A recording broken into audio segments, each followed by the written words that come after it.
నేను ప్రార్థన చేస్తుండగా ఏ ఒక్కరు కూడా మౌనంగా ఉండొద్దు. ప్రార్థనలోకి భావించాను. పరిశుద్ధుడు అయిన తండ్రి, కృపగల దేవ, ఈ ఉదయకాల సమయమందు నిన్న హృదయముతో నిన్ను స్తుతిస్తున్నా అయ్యా. నీ యొక్క అపారమైన కృపను బట్టి ఈ ఆరాధనలు ఉదయకాల ప్రారంభ ప్రార్థన నుండి ఇప్పటి వరకు మీరు మా మధ్యన ఉండి సమస్త మహిమలను మీరు అందుకున్నారు. ఈ సమయమందు మిక్కిలి అల్పుడను బలహీనుడును ఎన్నికలేని నీ పాదదాసును ప్రభ, నీ కృపాశం మీద నిలువబడడానికి కూడా నాకు యోగ్యత లేదు ప్రభ. అటు నన్ను కనికరించి ప్రేమించి నైనా నా పాపమును శాపమును నాకు విడుదలనిచ్చి నీ కృపాశం మీద నిలువబడి నిన్ను తండ్రి, నాయన, అబ్బా అని పిలిచే యోగ్యతను దయచేసి అందుని బట్టి నిన్ను స్తుతిస్తున్నా. ఈ సమయమందునైనా ఎలుగెత్తి నీ నామమును బట్టి ప్రార్థిస్తున్నా. నా ప్రార్థన నీ సుముఖమునకు చేర్చుకొని కూడి వచ్చి నీ ప్రజలందరినీ కూడా మీరు దర్శించలేను. అనేక సమస్యలతో, అనేక ఉద్దేశాలతో, అనేక అక్కర్లతో నీ సన్నిధానానికి వచ్చాను. నేను వచ్చిన ప్రతి ఒక్కరిని మీరు దర్శించి, ప్రతి కుటుంబముని మీరు దర్శించి ప్రభా, వారి యొక్క ప్రార్థన విజ్ఞాపనను నీ సుముఖమును చేర్చుకునైనా బిడ్డల యొక్క అభిష్టమును మీరు నెరవేర్చమని నేను ప్రార్థన చేస్తున్నాను. అంత మాత్రమే కాకుండా ప్రతి కుటుంబమునకు మారు మనసు, విశ్వాసమును మీరు దయచేసి మారు మనసుకు తగినట్లుగా బిడ్డలు ఫలించడానికి మీరు సహాయం చేయమని నేను ప్రార్థన చేస్తున్నాను. ఇంకా రావలసిన వారు ఉన్నారు, వారిని కూడా త్వరగా మీరు నడిపించి నేను ఇదిగో తూర్పు నుండి, పడమటి నుండి, ఉత్తరం నుండి, దక్షిణం నుండి గొప్ప సాక్షి సమయం ఇక్కడ మేఘంలాగా ఆవరించినట్టు మీరు సహాయం చేయండి. వేలాది సంఖ్యలో మేము ఇక్కడ కూడి నేను ఆరాధించే కృప దయచేయమని నేను ప్రార్థన చేస్తున్నాను. నేను ఈ యొక్క మందిరమును ప్రభు భూలోకములో మీరు హెచ్చించమని నేను ప్రార్థన చేస్తున్నాను. ఈ దాసుని ద్వారా జరుగుతున్న పరిచర్య అంతటిని కూడా మీరు దీవించమని నేను ప్రార్థిస్తున్నాను. చిన్నపిల్లలను దీవించండి, అవనస్తులను దీవించండి, వృద్ధులను దీవించండి, రోగులను స్వస్థపరచండి, హాస్పిటల్ బిడ్డలు మీరు స్వస్థపరచండి. ఆయా స్థలాల్లో ఉండి ప్రభా ప్రార్థన వస్తుంది కొన్ని ప్రతి బిడ్డ కొరకు నేను ప్రార్థన చేస్తున్నాను. ప్రతి వ్యక్తి కొరకు నేను ప్రార్థన చేస్తున్నాను. ఇదిగో కొంతమంది అయితే మరణ పడకల మీద ఉండినైనా నీ కృప కొరకు ఎదురు చూస్తున్నారు. వారి విషయంలో కూడా నేను జ్ఞాపకం చేసుకున్నాను. దయతో కనికరించండి, స్వస్థపరచండి. నీ సన్నిధానంలో బలమైనటువంటి సాక్షులుగానైనా బలమైన సాక్షులుగా మీరు నిలబెట్టుకోమని నేను ప్రార్థన చేస్తున్నాను. వారు లేని పొంచున్న దురాత్మలు శీకరి శక్తి లయపరచమని నేను ప్రార్థన చేస్తున్నాను. సంఘ సరిహద్దుల విషయాల పరి నూతన కార్యాలను జరిగించండి. ఇప్పుడు నీ వాక్యమును మేము ధ్యానం చేస్తుండగా నీ మెల్లని స్వరం మాకు వినిపించండి. దేవ నాతో మాట్లాడండి, మాతో మాట్లాడండి. మీరు మాట్లాడుతుండగా వినగలిగే చెవులు, గ్రహమించే మనసు నాకు మాకు దయచేయండి. అలాగే ఇప్పుడు నేను ఈ లైవ్ ద్వారా ఎంతమంది అయితే నేను మరి నేను వీక్షిస్తూ ఉన్నారు, ఎంతమంది అయితే ఈ కార్యక్రమంలో నైనా లైవ్లో పాలు పంపులు పొందుతున్నారు, వారందరినీ కూడా మీరు దీవించండి. నేను వాక్యము ప్రతి ఒక్కరిలో నాటింపజేసి అది తగిన కాలంలో ఫలించే చెట్టులాగా చేయమని నేను ప్రార్థన చేస్తున్నాను. సహాయం చేయండి, దీవించండి. నేను యేసు క్రీస్తు పరిశుద్ధ నామమును బట్టి ప్రార్థించి స్తుతించి బతిమాలు వేడుకున్నాం తండ్రి, ఆమేన్, ఆమేన్. దేవునికి స్తోత్రం. హల్లెలూయా, హల్లెలూయా. దేవుని కరుణాపేట మీదట మనం నిలుచున్నాం. ఈ ప్రత్యేకమైన ఈ పరిశుద్ధ స్థలములో నా దేవుడు సంచారం చేస్తూ ఉన్నాడు. ఎంతమంది అయితే నమ్ముతున్నారో వారందరూ రెండు చేతుల పైకెత్తి దేవునికి స్తోత్రం చెప్పండి. దేవుడు సంచరించు స్థలం ఎలాంటిదంటే అది చాలా భయంకరం.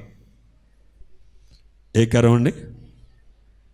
యాకోబు భక్తుడు ఆ దర్శనాన్ని చూసిన తర్వాత ఏమన్నాడు? ఇది చాలా భయంకరము, ఎందుకంటే దేవుడు సంచరించాడు. ఈ పరిశుద్ధ స్థలములో దేవుడు సంచారం చేస్తున్నాడు. ఈ భయంకరమైన స్థలములో మనం ఎలాగుండాలి? చాలా భయముతోనూ వణుకుతూ ఉండాలి. దేవుని భయము మనల్ని ఎప్పుడైతే ఆవరించిందో దేవుని యొక్క ఆశీర్వాదాలు కూడా మనల్ని ఏం చేస్తాయి? ఆవరిస్తాయి. దేవుని భయం లేని చోట దేవుని యొక్క ఆశీర్వాదాలు ఉండవు. కనుక దేవునికి మనం భయపడి సమయం విషయంలో కానివ్వండి, సన్నిధి విషయంలో కానివ్వండి, పరిచర్య విషయంలో కానివ్వండి, ఎవరి వైపు చూడుకోకుండా కేవలం మనంతట మనము దేవుని వైపు చూసి దేవుని సన్నిధిలో ఆ రీతిగా మనం ఉన్నట్లయితే రహస్యమందు చూచుచున్న తండ్రి మనం చేసిన పనికి, మన పరిచర్యకు తగిన ప్రతిఫలం దేవుడు ఇస్తాడు. చాలామంది దేవుని సన్నిధిలో పరిచర్య చేస్తూ దైవ సేవకులు ఏదేస్తారు, వాళ్ళు ఇస్తారు, వీళ్ళు ఇస్తారని ఎదురు చూస్తూ ఉంటారని. సేవకుడు ఇస్తే కొద్దిగానే ఇస్తాడు, నీ పనికి తగిన ప్రతిఫలమే ఇస్తాడు, లేకపోతే దానికంటే తక్కువ ఇవ్వచ్చు. కానీ దేవుడిచ్చే ప్రతిఫలం ఎలాగుంటుందో తెలుసండి? దేవుడిచ్చే ప్రతిఫలం మనం ఊహించిన దానికంటే, ఆలోచించిన దానికంటే 100 రెట్లు దేవుడు మనకు ప్రతిఫలం ఇస్తాడు. కనుక మనం దేవుని మీద మనం ఆధారపడాలి. దేవునికి స్తోత్రం. హల్లెలూయా. పరిశుద్ధ గ్రంథము నుండి వేదవాక్యాన్ని చదువుకుందాం. సత్యవేద బైబిల్ గ్రంథము నుండి కీర్తనల గ్రంథము 31వ దావీదు కీర్తన 7వ వచనాన్ని చదువుకుందాం. వాక్యాన్ని చదువుకుందాం. కీర్తనల గ్రంథము 31వ దావీదు కీర్తన. నీవు నా బాధను దృష్టించి ఉన్నావు, నా ప్రాణ బాధలను నువ్వు కనిపెట్టి ఉన్నావు. కావున నీ కృపను బట్టి నేను ఆనందభరితుడనై సంతోషించేదను. దేవునికి స్తోత్రం కలుగునుగాక. ఎంత మంచి మాట అండి, ఎంత ఆదరణ కలిగే మాట. మనకి కష్టం వచ్చిందనుకోండి, బాధ వచ్చిందనుకోండి, మనుషులతో చెప్పుకున్నాం అనుకోండి, మన బాధ ఎక్కువ అవుతుందా తక్కువ అవుతుందా? చెప్పండి అమ్మ గట్టిగా. నాయకులతో చెప్పుకున్నాం అనుకోండి, ఎక్కువ అవుతుందా తక్కువ అవుతుందా? అధికారులతో చెప్పుకున్నాం అనుకోండి, ఎక్కువ అవుతుంది తక్కువ అవుతుందా? తల్లిదండ్రులతో చెప్పుకున్నాం అనుకోండి, ఎక్కువ అవుతుంది తక్కువ అవుతుందా? భర్త భార్యతో చెప్పుకుంటే ఎక్కువ అవుతుందా తక్కువ అవుతుందా? భార్య భర్తతో చెప్తే ఎక్కువ తక్కువ అవుతుందా? ఏదైనా బాధ వచ్చిందనుకోండి, భార్యతో చెప్పామంటే ఏం చేస్తుంది? రోజు ఒక పూట వేసేది ఇక్కడి నుంచి ఏం చేస్తుందండి? 2 పూటలు వేస్తుందండి. అవునా కాదు చెప్పండి? అంటే మన బాధ ఎవరితో మనం పంచుకున్నా సరే ఆ బాధ ఎక్కువ అవుతుంది కానీ తగ్గదండి. అయితే మన బాధ ఎవరి దృష్టికి వెళ్ళాలి? దేవుని దృష్టికి వెళ్ళాలి. ఎప్పుడు మన బాధ దేవుని దృష్టికి వెళ్తుందో తెలుసండి, మన బాధ దేవునితో చెప్పుకున్నప్పుడే దేవుని దృష్టికి వెళ్తుందండి. అర్థమైందా? చెప్పకపోతే వెళ్తుంది కదండి. అండ్ మీరు చెప్పకపోతే మాకేం తెలియదు. చాలామంది అంటారు, నాకు ఒంట్లో బాగోలేదు, పాస్టర్ గారు వచ్చి చూడలేదు అంటారండి. మీకు బాధ వచ్చిందని మీరు చెప్తేనే కదా నాకు తెలుస్తుంది. లేకపోతే కల రావాలి నాకు. నువ్వు మంచం మీద ఉన్నట్టు, నీకు డాక్టర్ గారు సెలైన్ పెట్టినట్టు, నువ్వు లెగలేకపోతున్నట్టు, బాత్రూమ్కి కూడా నిన్ను ఇంకొకరు తీసుకెళ్తున్నా, నా కళ వస్తే అప్పుడు రాగలుగుతాను. నా కళ రాదు, ఎందుకంటే నా దృష్టి వేరేగా ఉంటుంది. నేను ఎవరి మీద అయితే దృష్టి పెడతానో దాన్ని కూర్చోస్తుంది. దేవుని మీద పెడితే దేవుని కూర్చొస్తుంది, నా కుటుంబం మీద పెడితే కుటుంబం గురించి వస్తుంది. నీ మీద నేను 24 గంటలు దృష్టి పెట్టలేను, కానీ నిన్ను పిలిచినవాడు, నేను ఏర్పాటు చేసుకున్నవాడు 24 hours నిన్ను ఏం చేస్తున్నాడు? చూస్తూ ఉన్నాడు. దేవునికి స్తోత్రం. హల్లెలూయా. నీ బాధ ఎప్పుడు దేవునికి తెలుస్తుందో తెలుసండి, నీ బాధ దేవునికి చెప్పుకున్నప్పుడు, దేవుని సన్నిధిలో మొరపెట్టినప్పుడు. అన్న తన బాధ ఎవరికి చెప్పుకుందండి? ఎవరికి చెప్పుకుంది? చెప్పాలి. ఎవరికి చెప్పుకుంది? మనుషులకు చెప్పుకుందండి. ఎవరికి చెప్పుకుంది? మనుషులకు చెప్పుకుంది. మనుషులు ఏమన్నారు? ఆ డాక్టర్ గారి దగ్గరికి వెళ్ళు, ఈ డాక్టర్ గారి దగ్గరికి వెళ్ళు, ఆయన దగ్గరికి వెళ్ళి, ఈయన దగ్గరికి వెళ్ళి అంటే అన్ని ప్రయత్నాలు చేసేసింది. ఇంకా కడాకరికి డాక్టర్లు ఏం చెప్పారు తెలుసా? అమ్మ నీలో ఏదో తేడా ఉంది. ఏమన్నారు? నీలో ఏదో తేడా ఉంది, నీకు పిల్లలు పుట్టరన్నారు.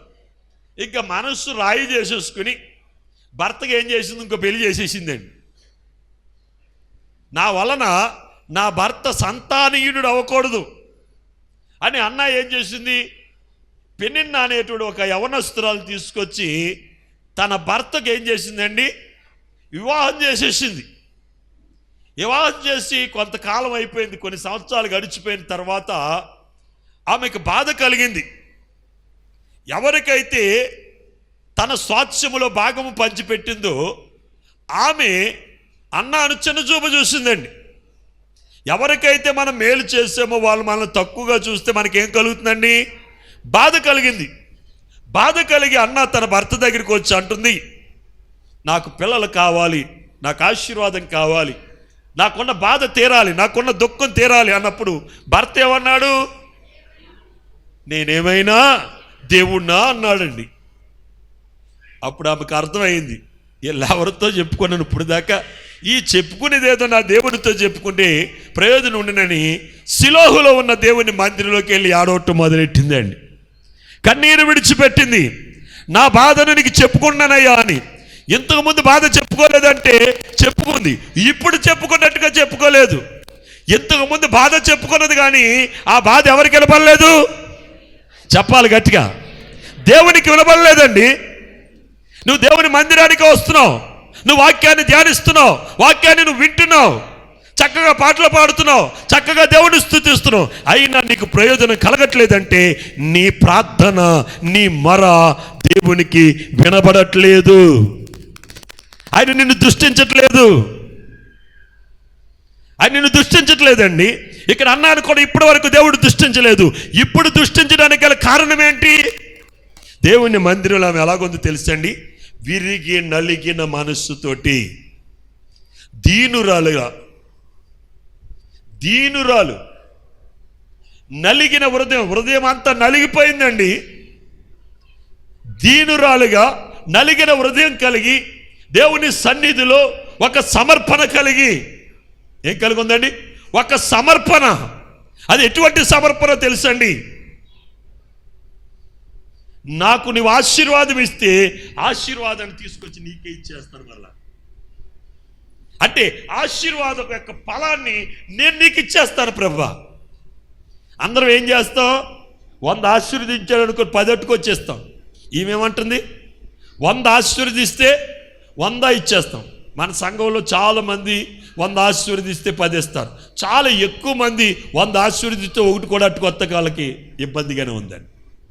1 కూడా ఎత్తానికి నేను 1 ఇచ్చాననుకో దేవుడు ఎక్కడ సంపన్నుడైపోతాడు?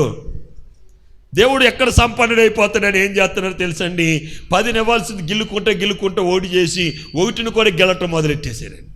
అందుకే మీ జీవితాల్లో మరి అన్నీ ఉన్నా సరే అల్లు నోట్లో చిన్నట్టుగాను మీకు గొప్ప దేవుడు మీకు సమీపముగా ఉన్నా సరే ఆశీర్వాదాలు మీ జీవితాల్లో ఉండట్లేదండి. మీ జీవితాలు పరిపూర్ణమైన ఆశీర్వాదాలు లేకపోవడానికి గల కారణం ఏమిటండి? దేవుని సన్నిధిలో దేవుని మాటకు మనం ఏమవ్వట్లేదండి, లోబడట్లేదు. ఎప్పుడైతే దేవుని మాటకు లోబడలేదో ఆశీర్వాదాలు ఏమైపోతాయండి? తగ్గిపోతూ క్రమంగా ఏమైపోతాయండి?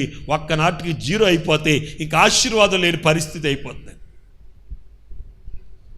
లోకంలో అందరికీ ఎకరానికి 30 బస్తాలు పండి నీకు 30 బస్తాలు పండితే నీకు పెద్దగా ఆశీర్వాదం ఏం కాదండి. బయట వారికి 30 పండి నీకు 40 పండి అనుకోండి, అదేంటి? ఆశీర్వాదమే కదండి. అవునా కదా? చెప్పండి. మనం లోకంలో వేరుగా ఉండాలన్న దేవుని యొక్క ఉద్దేశం. మన ఆశీర్వాదం వెదజల్లాలి. ఒబేదెదోము ఇంట్లో ఉన్న ఆశీర్వాదం అది ఎక్కడికి వెళ్ళిందండి? 90 రోజులు ఒబేదెదోము యొక్క ఇంటి యొక్క పరిస్థితి ఏమైపోయింది? మారిపోయిందండి.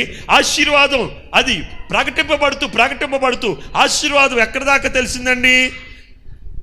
దావీదు పురములో అంతఃపురంలో ఉన్న దావీదుకి తెలిసిందండి. ఒబేదెదోము ఇంటి దేవుడు ఆశీర్వదించాడని. ఎందుకు ఆశీర్వదించాడు?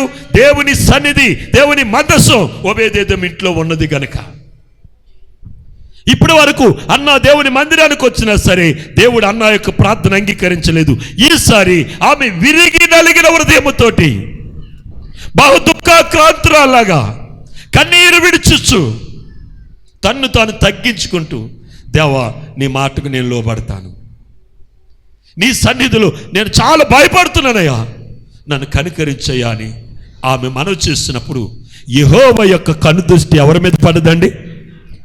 యెహోవా యొక్క కనుదృష్టి ఎవరి మీద పడ్డది? అన్న మీద పడ్డదండి. యెహోవా కనుదృష్టి ఇంతకుముందు మందిరానికి వెళ్ళిందండి. మందిరానికి వచ్చినంత మాత్రాన దేవుని కనుదృష్టి నీ మీద పడాలన్నది రూల్ లేదు.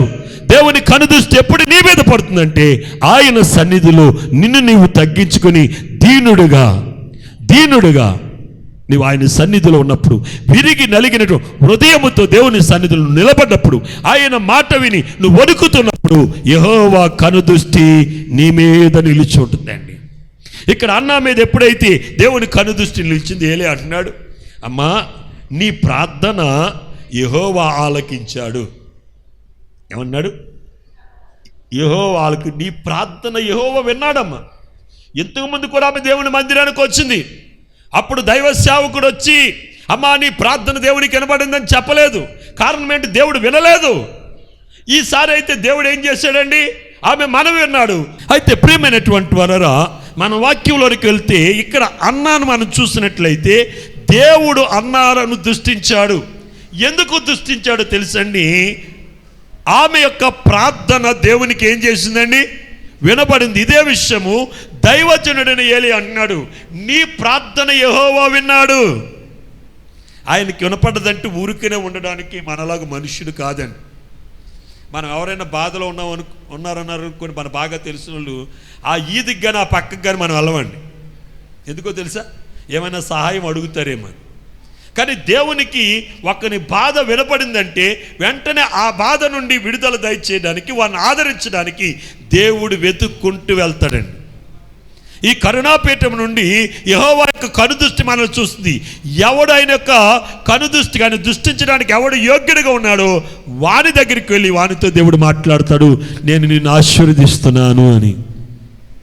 ఎరుకో పట్టణం వెళ్ళినప్పుడు చాలామంది ప్రజలు ఆయన చుట్టూ చేరినప్పటికీ కూడా జక్కయ్యను చూసి అన్నాడు, నేడు నేను నీ ఇంట ఉండవలసి వచ్చింది, నీ ఇంటికి రక్షణ వచ్చిందని జక్కయ్యను ఆయన కన్ను వెతికింది. ఎందుకంటే జక్కయ్య దేవుని కృప పొందడానికి, దేవుని యొక్క ఆశీర్వాదం పొందడానికి, దేవుడి రక్షణ పొందడానికి యోగ్యుడిగా ఉన్నాడు.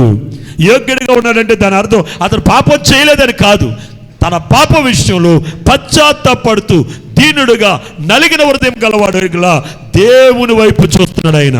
కనుక దేవుడు కూడా అతని వైపు చూసి అతని కనికరించి అంటున్నాడు, చెట్టు దిగిర, నేడు నేను నీ ఇంట ఉండవలసి ఉన్నది, నీ ఇంటికి రక్షణ వచ్చి ఉంది. ప్రియమైనటువంటి వారు, ఈ దినము ప్రభు యొక్క సన్నిధికి మనం వచ్చామంటే, ఆయన ఆరాధిస్తున్నామంటే, ఆయనను స్తుతిస్తున్నామంటే ఖచ్చితంగా దేవుని యొక్క ఆశీర్వాదం పొందెక్కడి నుంచి వెళ్ళాలి. దేవుని యొక్క దీవెని పొంది మనం వెళ్ళాలి. దేవునితో ఎక్కడి నుంచి మనం నడవాలి. ఆ రీతిగా జరగాలంటే ఆయన సన్నిధిలో మనం ఎలాగ ఉండాలంటే దీనులుగా నలిగిన హృదయం గలవారై ఆయన సన్నిధిలో ఆయన మాట విని మనం వణుకుతూ ఉన్నప్పుడు దేవుని కనుదృష్టి మనల్ని చూస్తుంది. ఇక్కడ కీర్తనాకారుడైన దావీదు అంటున్నాడు, నీవు నా బాధను దృష్టించి ఉన్నావు అంటే నా బాధను నువ్వేం చేసావు? చూచి ఉన్నావు. నా బాధ మనుషులు ఎవరికి తెలియట్లేదు, నా బాధ లోకస్తులకు తెలియట్లేదు, నా బాధ ఎవరు వారి యొక్క దృష్టికి తీసుకోవట్లేదు, కానీ నీ దృష్టికి నా బాధ కనపడుతుందయ్యా, నువ్వు దృష్టించి ఉన్నావు కనుక నా ప్రాణ బాధలు నువ్వు కనిపెట్టి ఉన్నావు. కావున నీ కృపను బట్టి నేను ఆనందభరితుడినై సంతోషించుచున్నాను. పరిశుద్ధ గ్రంథము నుండి యెషయా గ్రంథము 63వ అధ్యాయం 9వ వాక్యాన్ని చూద్దాం. వారి యావత్ బాధలు ఆయన బాధ నొందెను, ఆయన సన్నిధి దూత వారిని రక్షించెను, ప్రేమ చేతను తాళిమి చేతను వారిని విమోచించెను. పూర్వపు దినములన్నిటను ఆయన వారిని ఎత్తుకొనుచు మోసుకొనుచు వచ్చెను. దేవునికి స్తోత్రం. హల్లెలూయా, హల్లెలూయా. ప్రియమైనటువంటి వారలారా, దావీదు భక్తుడు అంటున్నాడు, కష్టకాలంలో నేను యెహోవాకు మొరపెట్టి తిని దేవుడు తన ఆలయం నుండి ఆలకించి సన్నిధి దూతను నాకు కావలుగా పంపించాడు. ఆ సన్నిధి దూత చేసే పని ఏంటంటే నా పాదమునకు రాయైనను తగులని ఆ సన్నిధి దూత నన్ను అరచేతులలో నిలబెట్టుకుంది. ఎక్కడ నిలబెట్టుకుందండి? అరచేతులు. అంటే ఆయన చెయ్యి ఎక్కడుందండి? ఎక్కడుంది చెప్పండి? మన పాదాల కింద ఉందండి. ఎవరు చెయ్యి? ఆయన సన్నిధి దూత. ఎవరి సన్నిధి దూత? ఎవరండి ఈ సన్నిధి దూత? యేసుక్రీస్తు ప్రభుల వారు. ఆయన పాదాల దగ్గర ఉండటం ఏంటండి? ఆయన అందు నిమిత్తమే తండ్రి పంపించాడండి. యేసుని లోకంలోకి ఎందుకు పంపించాడు తెలుసండి? పరిచర్య చేయించుకోవడానికి పంపలేదండి. ఏం చేయించుకోవడానికి? పరిచర్య చేయించుకోవడానికి పంపలేదండి, పరిచర్య చేయడానికి. అందుకే ఆయన ఏం చేస్తున్నాడు? శిష్యుల యొక్క పాదాల దగ్గర కూర్చుని, ఎక్కడ కూర్చున్నాడండి? శిష్యుల పాదాల దగ్గర కూర్చున్నాడు. లోకంలో మనం చూస్తున్నట్లయితే గురువు పాదాల దగ్గర శిష్యుడు కూర్చుంటాడు, కానీ నా యేసుక్రీస్తు ప్రభు ఎక్కడ కూర్చున్నాడు? శిష్యుల యొక్క పాదాల దగ్గర కూర్చున్నాడు. కూర్చుని అంత మాత్రమే ఊరుకున్నాడా? ఒక పళ్ళును తెప్పించాడు, నీళ్లు తెప్పించుకున్నాడు. ఆ నీళ్లతో శిష్యుల యొక్క పాదాలను ఏం చేస్తున్నాడండి? కడుగుతున్నాడు. తన నడుము కట్టుకున్నటువంటి టవలను తీసి ఆ పాదాలను ఏం చేస్తున్నాడు? శుభ్రముగా తుడుస్తున్నాడు. ఇది గురువుకి చేసే సేవ. ఒక శిష్యుడు తన గురువుకి చేసే సేవ. కానీ ఇక్కడ గురువు ఎవరికి చేస్తున్నాడు? శిష్యుడికి చేస్తున్నాడండి. ఆ సన్నిధి దూత అంటే యేసుక్రీస్తు ప్రభుని పరిచర్య చేయడానికి ఈ లోకానికి పంపి ఆయన ఆ రీతిగా పరిచర్య చేశాడు కనుక ఆయన నామం ఏమైపోయిందండి? అన్ని నామాల కంటే పైనామం అయిపోయింది. ఆయన నామముతో మన నామము కూడా సమపాలులో ఉండాలంటే మనం కూడా ఎలా మార్చబడాలి? యేసు క్రీస్తులా మార్చబడాలి. పరలోకి వెళ్ళాలంటే మనం మనలాగా ఉంటే పరలోకి వెళ్ళమండి. మనం ఎవరిలా మారాలి చెప్పాలి, గట్టిగా వెనకాల ఉన్న వారు కూడా చెప్పాలి. మనము పరలోకి వెళ్ళాలంటే ఇలాగుండి మనం పరలోకి వెళ్ళిపోతామా? ఎలా మారాలి? యేసు క్రీస్తు ప్రభులా మారాలి. అపోస్తలుడైన పౌలు చెప్తున్నాడు, నేను క్రీస్తుని పోలి నడుచుకున్నాను. అతడు క్రీస్తుని పోలి నడుచుకున్నాడు కనుకనే అతను ఏమంటున్నాడు తెలుసండి, నేను వెడలిపోతూ ఉన్నాను, నేను ఎక్కడికి వెళ్ళిపోతున్నాను, నా కొరకు పరలోకంలో ఏముంచబడింది? నీతి కిరీటం ఉంచబడింది. నీతి గల న్యాయాధిపతి అది నాకు ధరింపజేస్తాడు.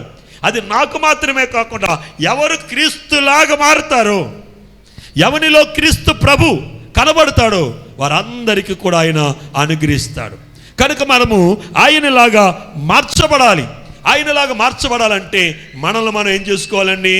తగ్గించుకోవాలి. హెచ్చించుకోవడం మనలో ఏముందండి? చాలామంది హెచ్చించుకుంటూ ఉంటారు. చాలామంది మేమే గొప్ప అంటారు. గొప్ప అని చెప్పుకోవడానికి మనలో ఏమీ లేదు. దేవుడు మనల్ని గొప్పవారిగా చేస్తే మనం గొప్పవారు అయ్యాం. దేవుడు ఉన్నతమైన స్థితిలో నిలబెడితే మనం ఉన్నతమైన స్థితి వచ్చింది.